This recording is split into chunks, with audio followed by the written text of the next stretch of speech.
The following content is provided under India's first open courseware program. Your support will help RJ Academy continue to offer high-quality educational resources for free. Quantum chemistry के इस course में अभी तक आप लोग काफ़ी कुछ पढ़ चुके हो। स्टार्ट हमने किया था फिलोसफी ऑफ क्वांटम केमिस्ट्री से, उसके बाद आप लोगों ने ऑपरेटर अलजेब्रा को पढ़ा और ऑपरेटर अलजेब्रा को पढ़ते वक्त आप लोगों ने कम्यूटेटर और हर्मिटिसिटी के ऊपर अच्छा खासा फोकस किया। उसके बाद आप लोगों ने आइगन वैल्यू इक्वेशन को देखा, नॉर्मलाइजेशन को देखा और प्रोबेबिलिटी को देखा। इनको पढ़ने के बाद आप लोगों ने पढ़े पोस्टुलेट ऑफ क्वांटम केमिस्ट्री और पोस्टुलेट का यूज़ करते हुए आप लोग हर एक मोशन के कोरस्पॉन्डिंग अपनी एवरेज वैल्यूज़ को निकालने के तरीके को समझा और साथ ही साथ आपने उन एवरेज वैल्यूज़ को याद किया, चाहे वो आपका पार्टिकल 1D बॉक्स का मॉडल हो या फिर वो आपका SHO का मॉडल हो या फिर वो आपका हाइड्रोजन एटम का मॉडल हो। इन सभी मॉडल का यूज करते हुए आप लोगों ने एवरेज वैल्यूज को कैलकुलेट किया, चाहे वो आपकी एवरेज वैल्यू ऑफ R हो, average value of R square हो, एवरेज वैल्यू ऑफ PR हो, average value of PR square हो, काइनेटिक एनर्जी की एवरेज वैल्यू हो, पोटेंशियल एनर्जी की एवरेज वैल्यू हो या फिर टोटल एनर्जी की एवरेज वैल्यू हो। इन सभी एवरेज वैल्यूज को आप लोगों ने कैलकुलेट किया और उनके याद करने के तरीके को समझा और इन सभी वैल्यूज को आप लोगों ने याद कर लिया। आज की इस क्लास के अंदर हम लोग अपने क्वांटम केमिस्ट्री कोर्स को आगे लेकर जाएंगे और आज हम लोग समझेंगे कि आखिर श्रोडिंगर इक्वेशन क्या होती है और किस तरीके से आप लोग अपने श्रोडिंगर इक्वेशन का यूज कर इन सभी मॉडल्स के अंदर जिन भी वेव फंक्शन को आपने पढ़ा है उन वेव फंक्शन को कैसे आप लोग डिटरमाइन करते हो। तो चलिए शुरू करते हैं आज की क्लास।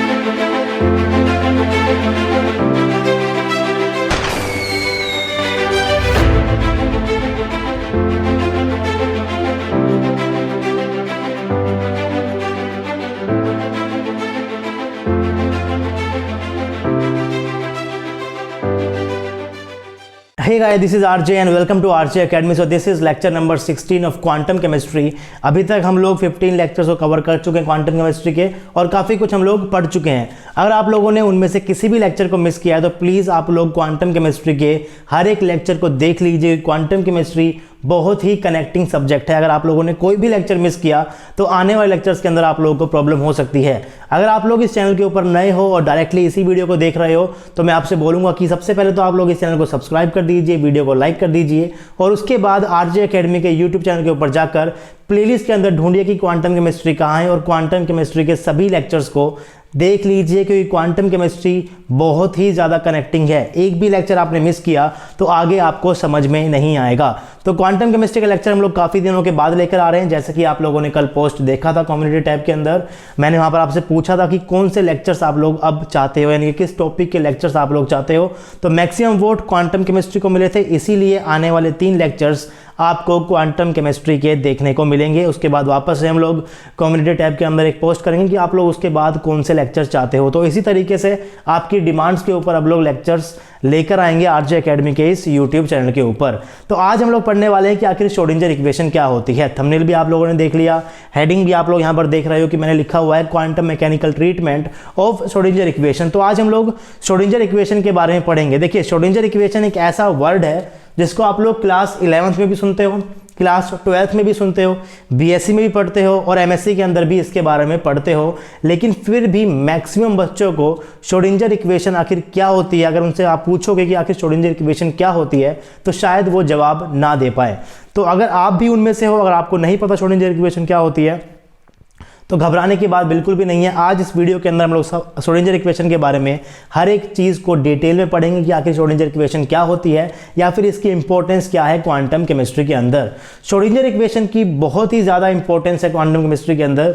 अभी तक आपने जितना भी पढ़ा है इस कोर्स के अंदर, आप लोगों ने अभी तक जितनी भी एवरेज वैल्यूज को कैलकुलेट किया है, चाहे आपने 1D बॉक्स के लिए किया हो, आपने SHO के लिए किया हो या फिर आपने हाइड्रोजन एटम के लिए किया हो, जिस भी एवरेज वैल्यू को आपने कैलकुलेट किया है, चाहे वो एवरेज वैल्यू ऑफ R हो, एवरेज वैल्यू ऑफ X हो, average value of R square, average value of X square, average value of PR, average value of PX, चाहे वो आपकी एवरेज वैल्यू ऑफ एनर्जी की हो, average value of kinetic energy, average value of potential energy, इन सभी average values को calculate करने के लिए आप लोगों ने जिस चीज का यूज किया था वो था वेव फंक्शन। देखिए, ऑपरेटर्स तो आपको गिवन थे पोस्टुलेट के अंदर और पोस्टुलेट के अंदर आपको हर एक मॉडल गिवन था और उस मॉडल के कोरस्पॉन्डिंग आप लोगों ने एक एक वेव फंक्शन को याद किया और उस वेव फंक्शन और ऑपरेटर का यूज कर आप लोगों ने एवरेज वैल्यूज को कैलकुलेट कर लिया, राइट। तो ऑपरेटर्स तो आपको एज सच याद करने होते हैं, आपको पोस्टुलेट के अंदर एज सच गिवन है, लेकिन आपको पोस्टुलेट के अंदर सिर्फ मॉडल्स गिवन थे। उस मॉडल के कोरस्पॉन्डिंग जो वेव फंक्शन था उस वेव फंक्शन को आपने कैसे डिटरमाइन किया, ये आपके सिलेबस में है, ये आपको पढ़ना भी है और ये आपको पता भी होना चाहिए।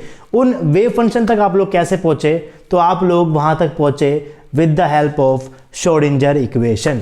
अब श्रोडिंगर इक्वेशन का किस तरीके से हम यूज कर कर वहां तक पहुंचेंगे वो बहुत इंटरेस्टिंग है, और श्रोडिंगर इक्वेशन बहुत ही ज़्यादा इंपॉर्टेंट इक्वेशन है अगर मैं क्वांटम केमिस्ट्री को देखूं तो। अब अगर मैं बात करूं कि आखिर मैं आपको बताऊं कि श्रोडिंगर इक्वेशन क्या होती है इन वन लाइन, तो आप लोग बोल सकते हो कि Schrodinger equation is eigenvalue equation of energy. Eigen value equation को आप लोग पढ़ चुके हो, मैंने आपको आइगन वैल्यू इक्वेशन को पढ़ाते हुए बताया था कि आइगन वैल्यू इक्वेशन एक ऐसी इक्वेशन होती है, अगर आप लोग किसी भी फंक्शन के ऊपर, मान लीजिए साई कोई फंक्शन है, इस फंक्शन के ऊपर अगर आप लोग कोई भी ऑपरेटर लगाते हो, अगर इस ऑपरेटर को लगाने के बाद आपको वापस से वही फंक्शन मिल जाए और साथ में कोई कांस्टेंट अटैच हो, तो इस टाइप की इक्वेशन को आप लोग क्या बोलते हो, आइगन वैल्यू इक्वेशन बोलते हो। अब जैसा कि मैंने आपसे अभी कहा कि Schrodinger equation is an eigen value equation of energy, इसका मतलब ये जो आपके पास इस चीज को आप लोग क्या बोलते हो, आइगन वैल्यू बोलते हो। तो यहां पर क्या मैं कह रहा हूं कि आपके पास Schrodinger equation is eigenvalue equation of energy, इसका मतलब ये जो कांस्टेंट था ये आपके पास क्या हो जाएगा, ई हो जाएगा। जो फंक्शन आप लोग स्टार्टिंग में यूज करोगे वही फंक्शन आपको बाद में मिल जाएगा। अब जब मैं आपको ऑपरेटर्स पढ़ा रहा था स्टार्टिंग में, जब मैंने आपको ऑपरेटर अलजेब्रा बताया था, तो वहां पर मैंने हैमिल्टनियन ऑपरेटर का जिक्र किया था। हैमिल्टनियन ऑपरेटर एक ऐसा ऑपरेटर होता है जिसके कोरस्पोंडिंग आप लोग क्या निकालते हो, जिसका यूज करके आप लोग क्या निकालते हो, एनर्जी को निकालते हो। आपके पास जितने भी ऑब्जर्वेबल्स हैं, चाहे पोजीशन हो, चाहे वो आपकी मोमेंटम हो, चाहे वो आपकी काइनेटिक एनर्जी हो, चाहे वो पोटेंशियल एनर्जी हो, या फिर आपकी टोटल एनर्जी हो, इन सभी ऑब्जर्वेबल के कोरस्पोंडिंग आपको कोई ना कोई ऑपरेटर गिवन है, राइट। और जो ऑपरेटर आपका टोटल एनर्जी के कोरस्पोंडिंग है वो ऑपरेटर आपके पास क्या है, उसे आप लोग बोलते हो हैमिल्टोनियन ऑपरेटर। यानी कि हैमिल्टोनियन ऑपरेटर का यूज कर कर ही आप लोग टोटल एनर्जी को निकाल सकते हो। अगर Schrodinger equation eigenvalue equation है एनर्जी की, तो आपके पास श्रोडिंगर इक्वेशन क्या हो गई, H psi is equal to E psi. तो ये जो इक्वेशन मैंने यहाँ पर लिखी हुई है यही है आपकी श्रोडिंगर इक्वेशन, और इसी श्रोडिंगर इक्वेशन का यूज कर हम लोग अपने सभी फंक्शंस को निकालेंगे, चाहे वो आपका पार्टिकल बंडी बॉक्स का हो, चाहे वो आपका एसएचओ का हो, या फिर वो आपका हाइड्रोजन एटम का हो। जो हम लोग एक और मॉडल आपके पास जो है रिजिड रोटर, उसको हम लोग बाद में इकट्ठा पढ़ेंगे, उसमें ज़्यादा कुछ पढ़ने का है नहीं। अगर आप लोगों ने हाइड्रोजन एटम को पढ़ लिया अच्छे से तो आप लोग वहाँ पर रिजिड रोटर को भी कवर कर लोगे। तो अभी हम लोग पढ़ेंगे सबसे पहले श्रोडिंगर इक्वेशन का, इसका यूज कर हम लोग हर एक मॉडल के कोरस्पोंडिंग वेव फंक्शन को निकालेंगे। यानी कि हम लोग हर एक मॉडल को एक बार दोबारा से पढ़ेंगे, उसके फंक्शन को निकालेंगे, उनके यहाँ पे ग्राफ को निकालेंगे, फंक्शन का ग्राफ निकालेंगे, साइज स्क्वायर का ग्राफ निकालेंगे, डीजेनरेसी कंसेप्ट की बात करेंगे, इन सभी चीज़ों की बात करनी बाकी है। और इन सब के बाद ये सब जब हर एक मॉडल के कोरस्पोंडिंग श्रोडिंगर इक्वेशन को पढ़ लेंगे, आपके डीजेनरेसी कंसेप्ट को देख लेंगे, तो आपकी यूनिट 1 कंप्लीट हो जाएगी। कि एक टनलिंग कंसेप्ट और बच जाएगा, तो टनलिंग को भी हम लोग कवर कर लेंगे। अगर मैं बताऊं कि हमारा सिलेबस कितना चल रहा है अभी तक क्वांटम केमिस्ट्री का, तो अभी तक आप लोगों का समथिंग अराउंड 60% हो गया है। यूनिट 1 का आपका 60% तक का सिलेबस कंप्लीट हो गया है, 40% बचा है, जो कि हम लोग आने वाले समथिंग अराउंड 7 to 8 लेक्चर्स के अंदर कंप्लीट कर लेंगे। लेकिन क्वांटम केमिस्ट्री के अंदर जो यूनिट 1 है ये एक लेंथी यूनिट है, यहाँ पर आपको काफ़ी कुछ समझना पड़ता है। अगर आपने यूनिट 1 को समझ लिया तो यूनिट 2 को समझने में आपको मुश्किल से 4 या 5 लेक्चर ही लगेंगे। तो यूनिट 2 बहुत छोटी है, यूनिट 2 को आपने समझ लिया तो यूनिट 3 को समझने के आपको और 4 से 5 लेक्चर लगेंगे। यानी कि सबसे बड़ी यूनिट जो है वो है यूनिट 1, और इसको समझना बहुत ज़्यादा इंपॉर्टेंट है। अभी तक आप लोगों ने जितना पढ़ा है, जो 15 लेक्चर्स तक आप लोगों ने जितना पढ़ा है, इतनी क्वांटम केमिस्ट्री लगभग हर बच्चा पढ़ के जाता है, क्योंकि नॉर्मल चीज़ें थी, छोटी छोटी चीज़ें थी, मैथमेटिक्स। अब से जो हम पढ़ने वाले हैं इसके आगे का पोर्शन जनरली बच्चे नहीं पढ़ते, और बहुत से इंस्टीट्यूट के अंदर आपको ये चीज़ें पढ़ाई भी नहीं जाती, क्योंकि यहाँ से जो चीज़ें होती थोड़ी सी कॉम्प्लेक्स हो जाती है। लेकिन इतना कॉम्प्लेक्स हम इसे यहाँ पर नहीं बनाएंगे, कॉम्प्लेक्स कुछ भी नहीं है क्वांटम केमिस्ट्री में, सब कुछ बहुत आसान है अगर हम लोग उसे तरीके से समझते हुए चलें। अभी तक आप लोगों ने जितनी भी क्वांटम केमिस्ट्री पढ़ी है वो सिंपल मैथमेटिक्स थी, लेकिन उम्मीद करता हूँ कि आपको वो सारी की सारी समझ में आई होगी। और समझ में आई है तो एक कमेंट ज़रूर नीचे डाल दीजिए कि क्वांटम केमिस्ट्री कोर्स आपको कैसा लग रहा है। काफ़ी मेहनत लगती है इन वीडियोज़ को बनाने में, बहुत ज़्यादा टाइम लगता है, एटलीस्ट एक कमेंट तो ज़रूर कर जाइएगा, और वीडियो को लाइक तो अभी कर दीजिए, राइट। तो चलिए आगे बढ़ते हैं। श्रोडिंगर इक्वेशन जो आपके पास आ गई है वो क्या हो गई है, H Sai equal to E Sai. अब मैं आपसे इस हैमिल्टनियन ऑपरेटर के बारे में जिक्र मैं कर चुका हूं जब मैंने आपको स्टार्टिंग में ऑपरेटर के बारे में बताया था। मैंने आपको कहा था कि हर एक ऑब्जर्वेबल कोरस्पोंडिंग आपके पास कोई ना कोई ऑपरेटर है। पोजीशन की कोरस्पोंडिंग आपके पास कोई ऑपरेटर था, मोमेंटम की कोरस्पोंडिंग आपके पास कोई ऑपरेटर था। तो टोटल एनर्जी कोरस्पोंडिंग जो आपके पास ऑपरेटर है वो क्या है, हैमिल्टनियन ऑपरेटर है। ये ऑपरेटर कोरस्पोंडिंग है टोटल एनर्जी के। टोटल एनर्जी अभी क्या होती है, kinetic energy plus potential energy. तो आपका जो हैमिल्टनियन ऑपरेटर है उसको भी आप लोग क्या लिख सकते हो, काइनेटिक एनर्जी का ऑपरेटर प्लस पोटेंशियल एनर्जी का ऑपरेटर। मैंने इसे क्यों ब्रेक किया, क्योंकि काइनेटिक एनर्जी का ऑपरेटर क्या होता है वो आपको पता है, क्या होता है, माइनस का h cut square upon 2m del का स्क्वायर प्लस का पोटेंशियल एनर्जी ऑपरेटर के पास क्या हो जाता है, v हो जाता है। इन सभी चीजों की आप लोग बात कर चुके हो। अब मैं बात करता हूं कि आखिर लैप्लासियन ऑपरेटर क्या होता है। तो इसको भी मैंने आपको बताया था कि आखिर आपका लैप्लासियन ऑपरेटर क्या होता है। तो ये डिपेंड करता है कि आप लोग किस कोऑर्डिनेट की बात कर रहे हो। अगर आप लोग कार्टेशियन कोऑर्डिनेट की बात करोगे तो लैप्लासियन ऑपरेटर अलग होता है। आप लोग पोलर कोऑर्डिनेट की बात करोगे तो आपका लैप्लासियन ऑपरेटर अलग होता है। कार्टेशियन कोऑर्डिनेट आप लोग कहाँ पे पढ़ते हो, आप लोग कार्टेशियन कोऑर्डिनेट पढ़ते हो पार्टिकल बॉक्स के अंदर और एसएचओ के अंदर। और जो आपका पोलर फॉर्म है उसको आप लोग पढ़ते हो रिजिड टोटर के अंदर। और आपका रिजिड टोटर है और आपके पास जो एक और मॉडल आपके पास कौन सा बच गया, हाइड्रोजन एटम का। इन मॉडल्स के अंदर आप लोग क्या पढ़ते हो, पोलर फॉर्म को पढ़ते हो। तो आपका जो लैप्लासियन ऑपरेटर है 1D के लिए क्या हो जाएगा, simply del square upon del x square. आपका 2D के लिए क्या हो जाएगा, del square upon del x square plus में डेल वाई का स्क्वायर। अगर यहाँ पे मैं बात कर रहा हूँ कि आप लोग एक्स कोऑर्डिनेट को फॉलो करोगे, यहाँ पर कौन कौन से कोऑर्डिनेट आपके पास, एक्स है और वाई है। यहाँ पर आपके पास क्या हो जाएंगे, एक्स वाई और जेड, तीनों के तीनों आपके पास ऑपरेटर हो जाएंगे। जनरली अगर आपको एक ऑपरेट आपको यानी कि एक कोऑर्डिनेट दिया गया है तो आप वहाँ पर एक्स को मानते हो, तो आपका जो लैप्लासियन ऑपरेटर है वो क्या हो जाएगा, डेल स्क्वायर अपॉन में डेल एक्स का स्क्वायर। अगर आप लोग वाई कोऑर्डिनेट को लेकर चलोगे तो क्या हो जाएगा आपके पास, डेल स्क्वायर अपॉन में डेल वाई स्क्वायर। तो इन सब चीजों को तो आप लोग हैंडल कर लोगे। तो ये आपके पास क्या होता है, लैप्लासियन ऑपरेटर होता है। पोलर फॉर्म के अंदर आपका लैप्लासियन ऑपरेटर क्या होता है उसको मैंने यहाँ पर लिखा हुआ है, लंबी चौड़ी टर्म जो आप लोग यहाँ पर देख रहे हो, ये सारी की सारी जो चीज मैंने यहाँ पर लिखी हुई है ये आपके पास होती है पोलर फॉर्म के अंदर लैप्लासियन ऑपरेटर। अभी इतनी बड़ी टर्म मैंने यहाँ पर लिखी हुई है कि आपको इसे याद करना है, याद आपको इसे नहीं करना है। इसको बिना याद किए हुए भी आपका क्वांटम केमिस्ट्री के अंदर सारा के सारा काम चल जाएगा। इवन ये टर्म मुझे भी याद नहीं है, मैं भी इसे देख के लिख रहा था, मुझे भी अभी तक ये चीज़ याद नहीं हुई, आपको इसको याद करने की कोई ज़रूरत पड़ेगी भी नहीं। राइट, आगे बढ़ते हैं। अगर मैं बात करूं श्रोडिंगर इक्वेशन आपकी सिंपली 1D कार्टेशियन के अंदर क्या होगी, आपको पता है SI इक्वल टू ESI से आप लोग स्टार्ट करोगे। H आपके पास क्या है, काइनेटिक एनर्जी का ऑपरेटर प्लस पोटेंशियल एनर्जी का ऑपरेटर, इनटू में क्या हो जाएगा, साई इक्वल टू क्या, ESI।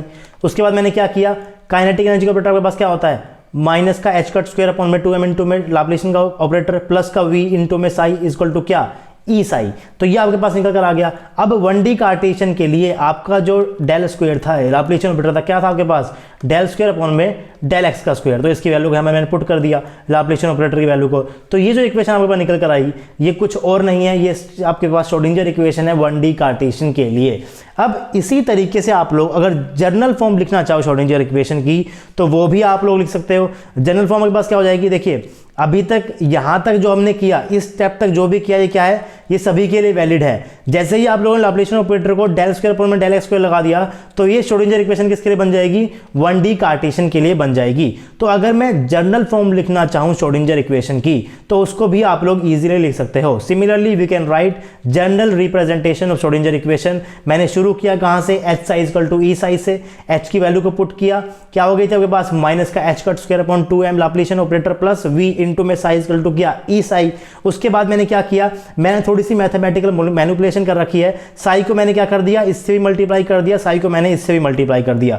तो आपके पास टर्म क्या निकल कर आ जाएगी, माइनस का h कट स्क्वायर अपॉन में 2m Laplacian operator psi plus v psi equal to क्या, E साई। फिर मैंने क्या किया, इस v साई को मैं क्या कर दूं, राइट हैंड साइड में ले जाता हूं, उसके बाद मैंने साई को कॉमन ले लिया तो आपके पास इक्वेशन बन जाएगी माइनस का h कट स्क्वायर अपॉन में 2m del square psi plus E minus का v साई।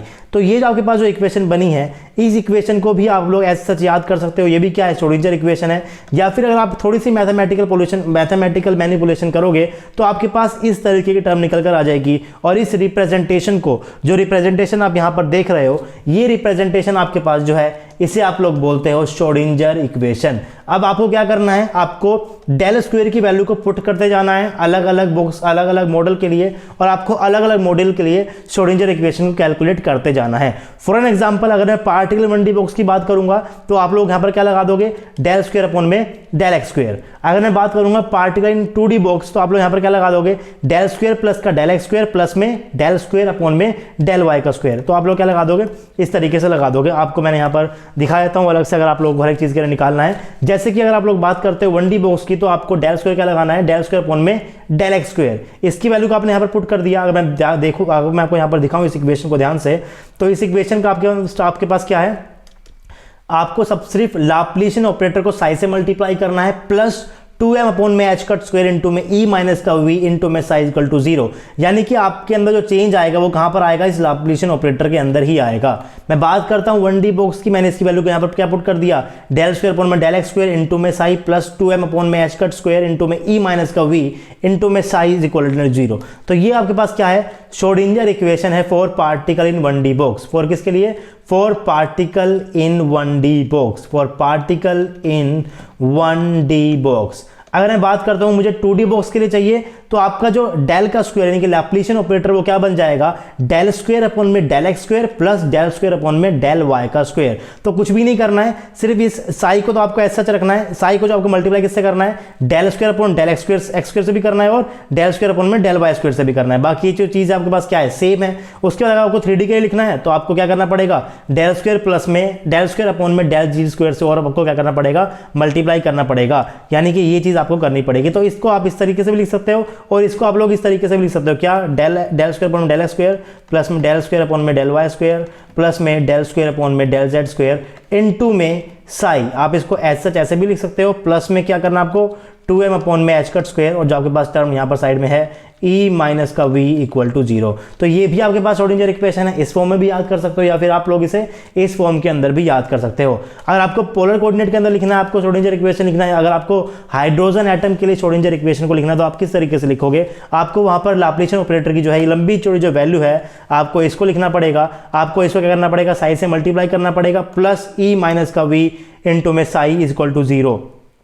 अगर आप लोग यहाँ पर एनर्जी की वैल्यू को पुट करोगे, पोटेंशियल एनर्जी की वैल्यू को पुट करोगे तो आपकी जो है पूरी कंप्लीट श्रोडिंगर इक्वेशन निकल कर आ जाएगी। तो अब ज़्यादा बड़ी बात यहाँ पर कुछ रह नहीं गई। श्रोडिंगर इक्वेशन आपको पता है क्या होती है, आपको ये पता है कि श्रोडिंगर इक्वेशन को आप किस तरीके से निकालते हो। अब हम बात देखते हैं कि आखिर इसकी एप्लीकेशन क्या है श्रोडिंगर इक्वेशन की। इसका मतलब हम लोग श्रोडिंगर इक्वेशन को क्यों पढ़ रहे हैं या फिर इसकी क्वांटम केमिस्ट्री के अंदर इतनी ज़्यादा इंपॉर्टेंस क्यों है, क्योंकि श्रोडिंगर इक्वेशन को यूज कर आप लोग translational motion of microscopic matter को, माइक्रोस्कोपिक पार्टिकल को पढ़ सकते हो।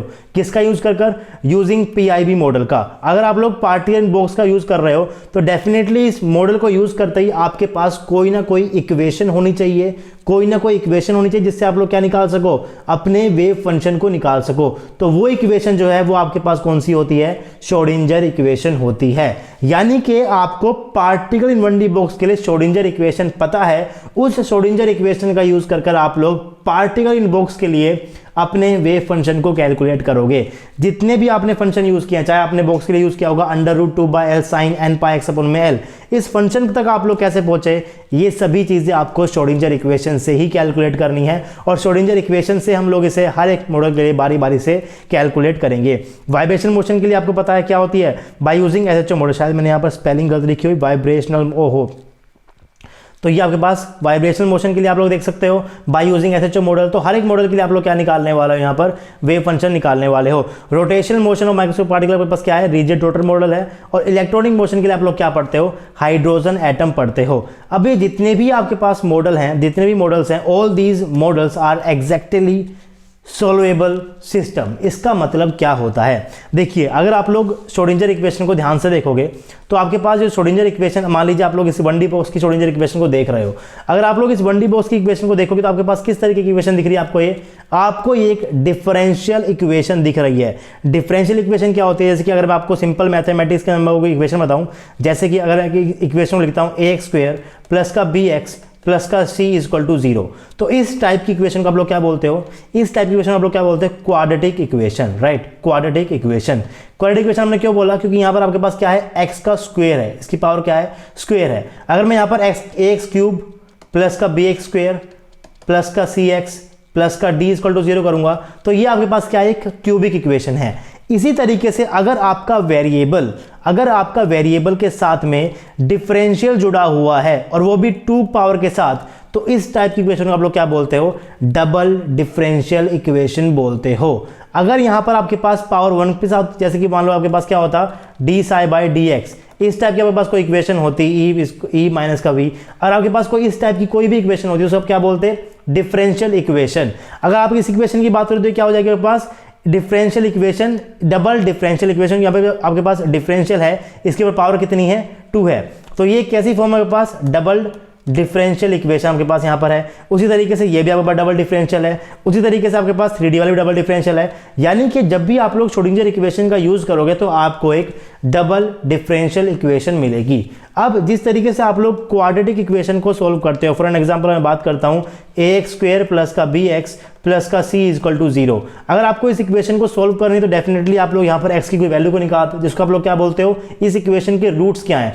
तो जो आप फॉर्मूला यूज करते हो वो क्या था, x इक्वल टू क्या यूज करते हो, माइनस का b plus minus under root b² minus का 4ac अपॉन में 2a। इस फॉर्मूले को यूज करके आप लोग क्या निकालते हो, अपने इस इक्वेशन के सॉल्यूशंस को निकालते हो, राइट। तो ये आपके पास क्या होता है, फॉर्मूला होता है। जिस तरीके से क्वाड्रेटिक इक्वेशन को सॉल्व करने का आपके पास कोई फॉर्मूला होता है, उसी तरीके से आप लोग डिफरेंशियल इक्वेशन को सॉल्व कर भी वैल्यूज को निकाल सकते हो। ax² plus bx plus c को मैंने सॉल्व किया तो आपके पास x की वैल्यू निकल कर आ जाएगी। उसी तरीके से अगर मैं इस डिफरेंशियल इक्वेशन को यूज करूंगा तो यहां पर आपके पास वेरिएबल क्या है, साई है, तो आपके पास साई की वैल्यू निकल कर आ जाएगी। और साई कुछ और नहीं है, साई क्या है, वेव फंक्शन है, जिसका यूज आप लोगों ने किया है सभी एवरेज वैल्यूज को कैलकुलेट करने के लिए। तो बात समझ में आ रही है आपको। मैं आपसे कह रहा हूं कि ये एक डबल डिफरेंशियल इक्वेशन है, अगर आप इसे सोल्व करोगे तो आपके पास साई की वैल्यू निकल कर आ जाएगी।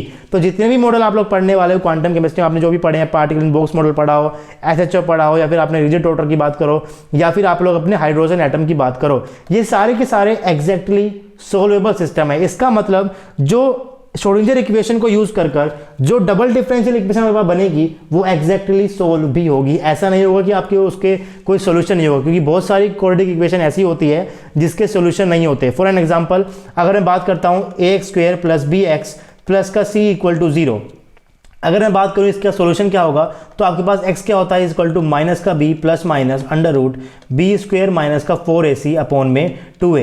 यहाँ पर वैल्यूज को पुट करते हो, a की वैल्यू को पुट करते हो, b की वैल्यू को पुट करते हो, c की वैल्यू को पुट करते हो, आप लोग वहाँ पर x की वैल्यू को निकाल लेते हो। लेकिन अगर आपकी ये जो अंडर रूट के अंदर जो टर्म लिखी हुई है, यानी कि b² माइनस का 4ac, अगर ये टर्म आपकी नेगेटिव हो जाए तो अंडर रूट के अंदर अगर आपके पास कोई टर्म नेगेटिव हो जाए तो उसका तो आप लोग सोल्व नहीं कर सकते। तो उस टाइप की इक्वेशन को आप लोग क्या बोलोगे, उस टाइप की इक्वेशन आप लोग बोलोगे कि वो इक्वेशन एग्जैक्टली सोल्वेबल नहीं है। लेकिन जितनी भी इक्वेशन आप लोग इन मॉडल के लिए पढ़ोगे, वो सारी की सारी जो इक्वेशन आपके पास निकल कर आएगी, वो सारी कैसे निकल कर आएगी, एग्जैक्टली सोल्वेबल निकल कर आएगी, तभी आप लोग फंक्शन तक पहुंच पाओगे।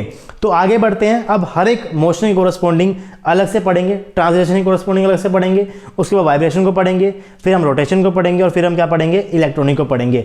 हर एक मोशन को अब लोग हम अच्छे से पढ़ेंगे, हर एक मोशन का यूज कर उस मोशन का हर एक मोशन के कोरस्पॉन्डिंग हम लोग मॉडल का यूज करेंगे, और उसके बाद हम लोग अपनी श्रोडिंगर इक्वेशन का यूज करेंगे, और उसके बाद वहां से हम लोग क्या निकालेंगे, वेव फंक्शन को निकालेंगे। ये हम लोग क्या करने वाले हैं, सभी चीजों के लिए, सभी जितने भी आपके पास मोशन है, उन सभी मोशन के कोरस्पॉन्डिंग हम लोग ये चीजें करने वाले हैं। तो सबसे पहले मैंने यहाँ पर लिखा हुआ है translational motion of microscopic particle. अगर मैं बात करूं, अगर आपका कोई माइक्रोस्कोपिक पार्टिकल जो है वो ट्रांसलेशन मोशन के अंदर है, तो उसके कोरस्पॉन्डिंग जो आपके पास मॉडल गिवन है क्वांटम केमिस्ट्री के अंदर, वो है पार्टिकल इन बॉक्स। अब बहुत से बच्चों को तो ये भी नहीं पता होगा कि क्वांटम केमिस्ट्री के अंदर आखिर बॉक्स क्या कर रहा है, डब्बा क्वांटम केमिस्ट्री के अंदर क्या कर रहा है। देखिए, ट्रांसलेशन मोशन का मतलब क्या है, आपका जो इलेक्ट्रॉन है इस तरीके से मूव कर रहा है। इलेक्ट्रॉन मतलब कोई भी माइक्रोस्कोपिक पार्टिकल आप मान सकते हो, इलेक्ट्रॉन भी क्या है, माइक्रोस्कोपिक पार्टिकल ही तो है।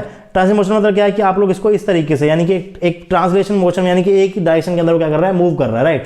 इधर भी कर सकता है और वापस भी आ सकता है, एक ही डायरेक्शन के अंदर क्या कर रहा है, वो मूव कर रहा है, लेकिन एक ही कोऑर्डिनेट चेंज हो रहा है। जैसे कि मान लो वो इस तरीके से क्या कर रहा है, चेंज, इस तरीके से वो क्या कर रहा है, मूव कर रहा है, राइट। इसका सिंपल सा अगर मैं आपको एग्जांपल दूं, मान लीजिए कि आपके पास क्या है, कोई कॉन्जुगेटेड डबल बॉन्ड आपके सामने लगे हुए हैं। अगर आपके पास कोई कॉन्जुगेट डबल बॉन्ड है तो आपने रेजोनेंस को पढ़ा होगा। रेजोनेंस में क्या होता है, ये डबल बॉन्ड इधर शिफ्ट हो जाएगा, उसके बाद ये वाला डबल बॉन्ड इधर शिफ्ट हो जाएगा, और फिर क्या होगा, वापस से इस शिफ्टिंग ऐसे हो जाएगी। यानी कि जो इलेक्ट्रॉन है डबल बॉन्ड के, ये जो डबल बॉन्ड के इलेक्ट्रॉन है क्या करेंगे, कभी इधर ट्रैवल करेंगे, फिर इधर आएंगे, फिर ट्रैवल इधर करेंगे, फिर इधर आएंगे, फिर इधर करेंगे, फिर इधर आएंगे, और ये मूवमेंट जो है ये चलता रहेगा। ये क्या रहेगा, चलता रहेगा। तो अब इसने क्या किया है, मान लीजिए आपके पास कोई मॉलिक्यूल है, कोई मॉलिक्यूल आपने ले लिया, ये जो मॉलिक्यूल मैंने यहाँ पर लिया हुआ है, तो जो आपका इलेक्ट्रॉन है वो इस बाउंड्री से और इस बाउंड्री के बीच में इस तरीके का मोशन शो करता रहेगा। यानी कैसे मोशन शो करता रहेगा, ट्रांसलेशन मोशन को शो करता रहेगा। तो इस तरीके के मोशन को पढ़ने के लिए आपने क्या किया, इस तरीके से पढ़ने के लिए आपने यहाँ पर क्या बना दिया, एक डब्बे को बना दिया, और इसको आपने क्या बोल दिया, बॉक्स बोल दिया। अब ये जो इलेक्ट्रॉन आपका यहाँ पर ट्रेवल कर रहा है, ये जो इलेक्ट्रॉन है क्या ये कभी इस डब्बे से बाहर जा सकता है? क्योंकि जो डब्बा मैंने बनाया, जो बॉक्स मैंने बनाया है, ये मैंने बिल्कुल एक्सट्रीम कार्बन पे और इस एक्सट्रीम कार्बन बना दिया है, और जो आपका इलेक्ट्रॉन है वो इन्हीं के बीच में घूम रहा है। ये जो इलेक्ट्रॉन है आपका इधर नहीं घूम सकता, क्योंकि यहाँ पर आपका मॉलिक्यूल ही नहीं, तो घूमेगा कैसे? अगर मॉलिक्यूल सिर्फ इधर ही है आपका, तो इलेक्ट्रॉन को भी इधर ही रहना पड़ेगा, यानी कि आपके इलेक्ट्रॉन को डब्बे के अंदर ही रहना पड़ेगा।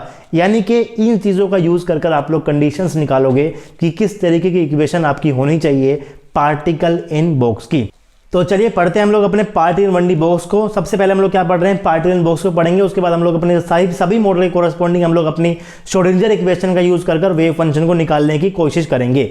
सबसे पहले मैंने पढ़ा है पार्टिकल 1D बॉक्स। सबसे पहले मैंने यहाँ पर क्या लिखा हुआ है, consider a free particle of mass m is confined to move in 1D box of length 0 to L, यानी कि कोई आपके पास 0 से L का कोई बॉक्स है, उसके अंदर क्या कर रहा है, आपका कोई पार्टिकल मूव कर रहा है। मान लीजिए आपके पास एक कॉन्जुगेटेड जो डाइन मैंने यहाँ पर बनाई थी, मान लीजिए आपके पास एक कोई कॉन्जुगेटेड डाइन है, और इस डाइन के अंदर जो आपका इलेक्ट्रॉन है ये आपका मूव कर रहा है। मूव कहाँ से कहाँ तक करेगा, ये आपका डबल बॉन्ड पहले यहाँ से आ सकता है, उसके बाद यहाँ पे इधर चला जाएगा, उसके बाद क्या होगा आपके पास, उसके बाद ये वापस आएगा, वापस आपके पास यहाँ से इधर आ सकता है, और फिर यहाँ से क्या कर सकता है, इधर आ सकता है। इसका मतलब जो भी आपका पार्टिकल है वो आपका इस तरीके से मूव किया जा रहा है, ऐसे ऐसे क्या कर रहा है, मूव कर रहा है। अब अगर वो ऐसे मूव कर रहा है, अगर मैं बात करूँ कि आपका कॉन्जुगेटेड डाइन अगर आपके पास है, तो उसमें जो रेजोनेंस हो रहा है उसके अंदर आपका जो इलेक्ट्रॉन है वो कभी इस बॉन्ड पे, कभी इस बॉन्ड पे, कभी इस बॉन्ड पे, फिर दोबारा से इस बॉन्ड पे, इस बॉन्ड पे। अब ये जो रेजोनेंस है वो होता रहता है, इलेक्ट्रॉन की जो मूवमेंट है वो होती रहती है, वो कभी भी रुकती नहीं है, राइट। इसका मतलब आपका जो पार्टिकल है, जो इलेक्ट्रॉन है, वो मूव करने के लिए फ्री है, उसके ऊपर कोई भी रेजिस्टिंग फोर्स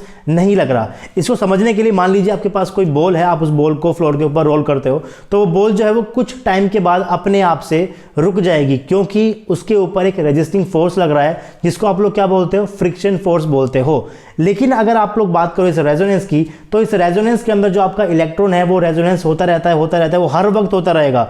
हर वक्त आपका जो इलेक्ट्रॉन है वो इस तरीके से मूव करता रहेगा। अगर वो मूव कर रहा है, इसका मतलब उसके ऊपर कोई भी फोर्स नहीं लग रहा है।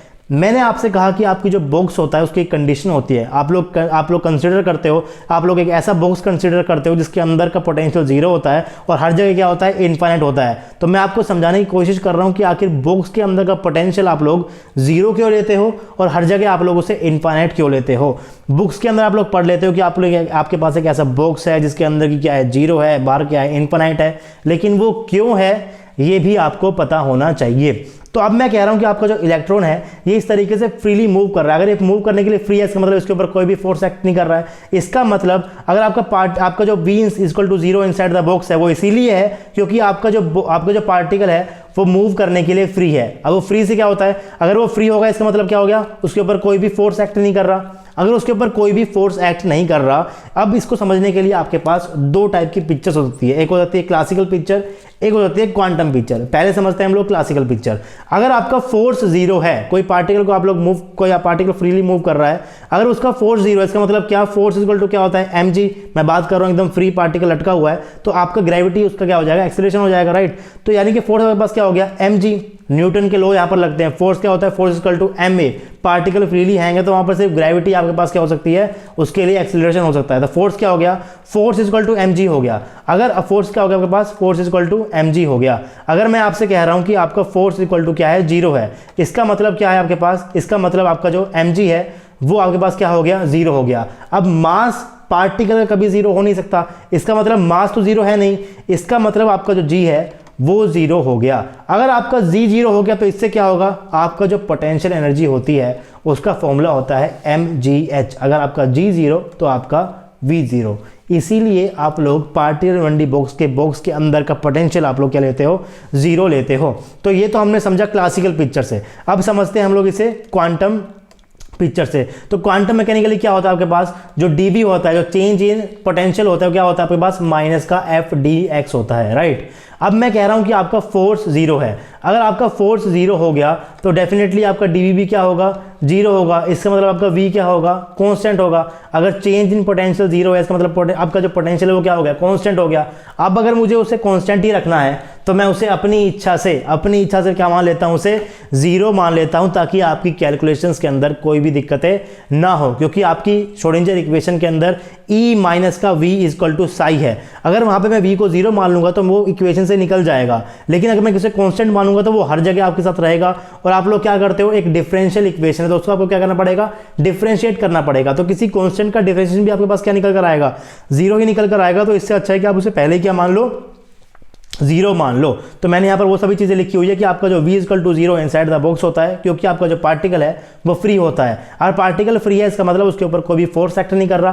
क्लासिकल पिक्चर में समझने की क्वेश्चन हो तो क्या हो जाएगा आपके पास, f equal to mg equal to 0 हो गया। m आपका 0 है नहीं, इसका मतलब आपका g 0 है। अगर आपका g 0 है तो v equal to mg h होता है, अगर g 0 है तो आपका v भी क्या हो गया, 0 हो गया। क्वांटम मैकेनिक्स समझने की क्वेश्चन हो तो आपका क्या हो जाएगा, dv इक्वल टू क्या होता है, माइनस का f dx होता है। अगर आपका f 0 है तो आपका dv इक्वल टू क्या हो गया, 0 हो गया। dv इक्वल टू 0 का मतलब क्या है कि आपका चेंज इन पोटेंशियल 0 है। अगर चेंज इन पोटेंशियल 0 है इसका मतलब आपका पोटेंशियल कांस्टेंट है, और अगर वो कांस्टेंट है तो मैं उसे अपनी इच्छा से 0 मान लेता हूं ताकि आपको कैलकुलेशन करने में कोई भी दिक्कत ना हो। अब बात करते हैं बॉक्स की अगली कंडीशन के ऊपर। कंडीशंस आप लोग हमेशा पढ़ते हो कि आप लोग किसी बॉक्स को ड्रॉ करते हो, आप लोग कहते हो कि बॉक्स के अंदर का पोटेंशियल 0 है, बाउंड्री पे और कहीं भी आपका पोटेंशियल इनफाइनाइट होता है। लेकिन बॉक्स के अंदर 0, बाउंड्री पे इनफाइनाइट और बाहर भी क्या, इनफाइनाइट। तो अब समझते हैं कि आखिर आपका बाहर जो है वो इनफाइनाइट क्यों लेते हैं उसे। तो उसे हम लोग इनफाइनाइट लेते हैं ताकि आपका जो पार्टिकल है वो टनल ना कर जाए। देखिए टनलिंग एक कंसेप्ट है जो प्योरली क्वांटम मैकेनिक्स का ही कंसेप्ट है। क्लासिकल पिक्चर के अंदर हम लोग टनलिंग का यूज़ नहीं करते। अगर मैं आपको समझाना चाहूँ कि आखिर टनलिंग क्या होती है, तो मान लीजिए कि आपके पास, आप अपने कमरे के अंदर हैं और आपके घर के अंदर 1-2 कमरे होंगे, आप लोग अपने कमरे के अंदर हो, उसके बाद एक दीवार होती है, दीवार के साइड में आपके पास क्या होता है, दूसरा कमरा होता है। तो अगर आपको एक रूम से दूसरे रूम में जाना होता है तो आप लोग क्या करते हो, आप लोग अपने रूम से गेट के थ्रू दूसरे रूम के गेट के अंदर जाते हो। फॉर एन एग्जाम्पल मान लीजिए एक कमरा आपके पास ये रहा और दूसरा कमरा जो है वो आपके पास ये रहा। इस कमरे के अंदर आपके पास यहाँ पर एक गेट होगा और इस कमरे में यहाँ पर एक गेट होगा, राइट। तो इस तरीके की आपके पास कंडीशन होती है। मान लीजिए कि आप इस कमरे के अंदर यहाँ पर बैठे हुए हो और आपको इस कमरे के अंदर जाना है, राइट। तो आप क्या करते हो, आप यहाँ से इस कमरे से निकलोगे इस गेट के अंदर से, और उसके बाद इस गेट के अंदर से आप लोग इस कमरे के अंदर जाते हो। आप कभी भी इस दीवार के अंदर से दूसरे कमरे के अंदर नहीं जा सकते। ये हो गई हमारी बातें। हम क्या हैं, हम एक माइक्रोस्कोपिक पार्टिकल नहीं है, हम क्या है, मैक्रोस्कोपिक पार्टिकल हैं। हम लोग अपने आप को नेकेड आई से देख सकते हैं, राइट। अगर मैं इस पेन को इस रूम से दूसरे रूम में भेजना चाहूंगा तो मुझे इसे दीवार के आर पार में ऐसे नहीं भेज सकता। अगर क्रिकेट बॉल को मैं एक रूम से दूसरे रूम में डालूंगा तो मैं दीवार के आर पार उसे नहीं भेज सकता। लेकिन माइक्रोस्कोपिक पार्टिकल का जो बिहेवियर होता है वो काफ़ी अलग होता है। वो इस दीवार से, इस कमरे से इस कमरे के अंदर, इस दीवार के अंदर से भी जा सकते हैं। ये सिर्फ और सिर्फ माइक्रोस्कोपिक पार्टिकल की प्रॉपर्टी होती है। इसीलिए टनलिंग एक प्योरली क्वांटम मैकेनिकल ही कंसेप्ट है।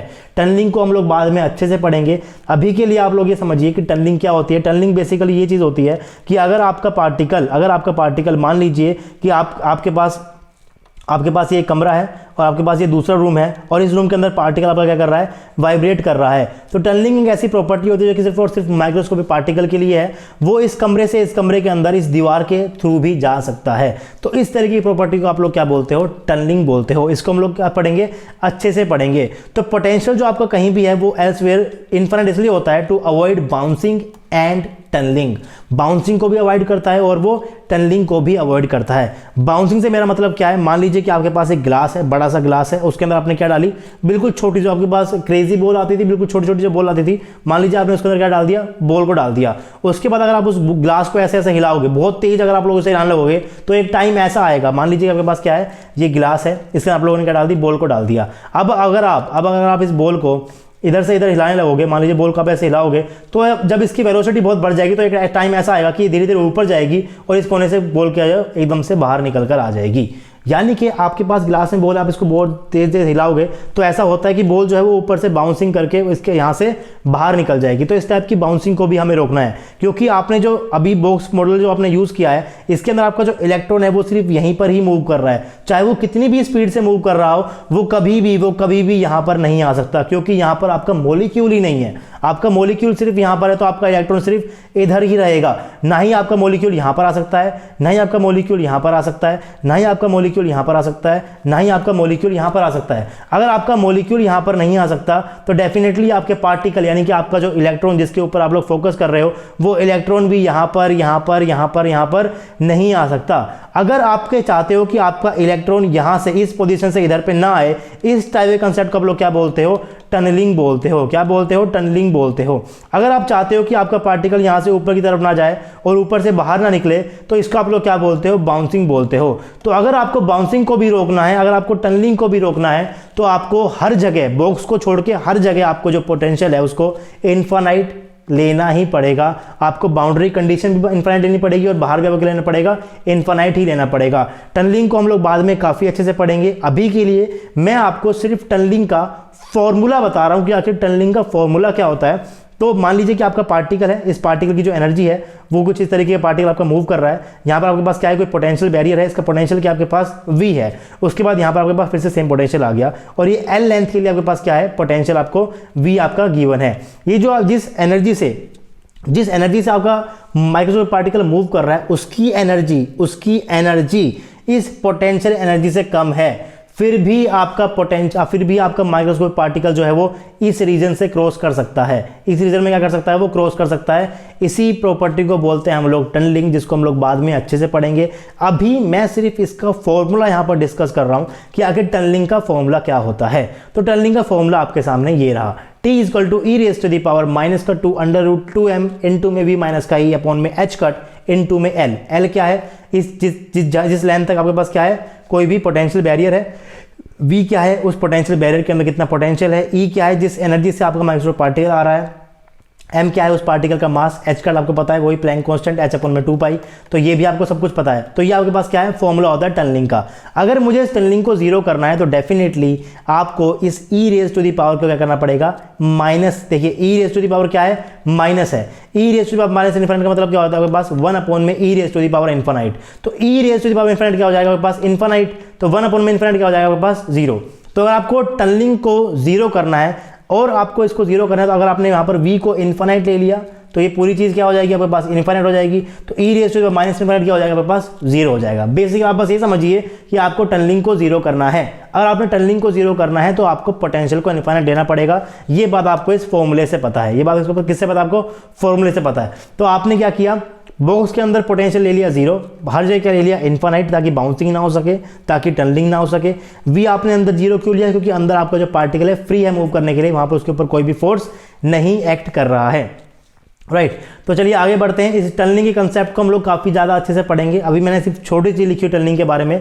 टनलिंग का कंसेप्ट बेसिकली ये होता है कि अगर आपका कोई भी पार्टिकल किसी एनर्जी से मूव कर रहा है और उसके आगे उससे ज़्यादा एनर्जी का कोई बैरियर है तो वो उसको क्रॉस करने की टेंडेंसी रखता है। आपका जो माइक्रोस्कोपिक पार्टिकल है ऐसा नहीं होगा कि वो ऐसे आ रहा है, इससे स्ट्राइक करेगा और वापस चला जाएगा। वो पार्टिकल इस रीजन के अंदर भी मिलेगा, वो पार्टिकल यहाँ भी मिल सकता है और वो पार्टिकल आपका यहाँ भी मिल सकता है। इसका मतलब आपका माइक्रोस्कोपिक पार्टिकल अगर कम एनर्जी का भी है तो अपने से ज़्यादा एनर्जी के बैरियर को क्रॉस करने की टेंडेंसी रखता है। अगर वो यहाँ पर मिल रहा है इसका मतलब डेफिनेटली उसने यहाँ से क्रॉस किया होगा, अगर वो यहाँ मिल रहा है तो उसने डेफिनेटली यहाँ से क्रॉस किया होगा। तो इस तरीके की प्रॉपर्टी सिर्फ और सिर्फ माइक्रोस्कोपिक पार्टिकल रखते हैं, मैक्रोस्कोपिक पार्टिकल इस तरीके की प्रॉपर्टी नहीं रखते हैं। इसको हम लोग अच्छे से पढ़ेंगे। फॉर्मूला मैंने अभी डिस्कस किया है, ये आपके पास फॉर्मूला है और फॉर्मूले के ऊपर ही मैंने लिखा हुआ है कि अगर आप लोग इस फॉर्मूले को ध्यान से देखोगे तो आप समझ जाओगे कि अगर मैं मास को बढ़ाऊंगा तो टनलिंग घटेगी, अगर आपका m बढ़ा तो ये पूरी चीज़ जो है वो बढ़ेगी और ऊपर क्या है आपके पास नेगेटिव चार्ज, तो चीज़ क्या हो जाएगी आपके पास, ये पूरी चीज़ अगर बढ़ेगी तो e raise to the power minus है तो ये पूरा क्या होगा, घटेगा। ये चीज़ आपको पता है। माइक्रोस्कोपिक पार्टिकल का मास कम होता है तो वो टनलिंग दिखाता है। जैसे जैसे हम लोग माइक्रोस्कोपिक से मैक्रोस्कोपिक के ऊपर जाएंगे, जैसे हम हो गए, हमारा जो मास है वो कुछ केजीज के अंदर होता है तो हम लोग टनलिंग नहीं दिखा सकते। ऑफ कोर्स मास अगर बढ़ेगा तो टनलिंग घटेगी, पोटेंशियल अगर बढ़ेगा तो टनलिंग घटेगी। पोटेंशियल आपके पास क्या है, पोटेंशियल बैरियर की बात कर रहा हूँ, जो आप लोग यहाँ पर देख रहे हो ये आपके पास क्या है, पोटेंशियल बैरियर। ऑफ कोर्स अगर मैं इस पोटेंशियल बैरियर को और इंक्रीज कर दूंगा, इसको और इंक्रीज कर दूंगा तो आपके पास क्या है, टनलिंग घटेगी। और इसी वजह से आप लोग बाउंड्री कंडीशन के ऊपर इस पोटेंशियल को क्या लेते हो, इन्फानाइट लेते हो, इसको आप लोग इतना इंक्रीज कर देते हो कि ये क्या हो जाता है, इन्फानाइट ही हो जाता है और आपका जो पार्टिकल है वो टनलिंग नहीं दिखा पाता। बाउंड्री के ऊपर भी इन्फानाइट, बाहर भी इन्फानाइट, अंदर जीरो।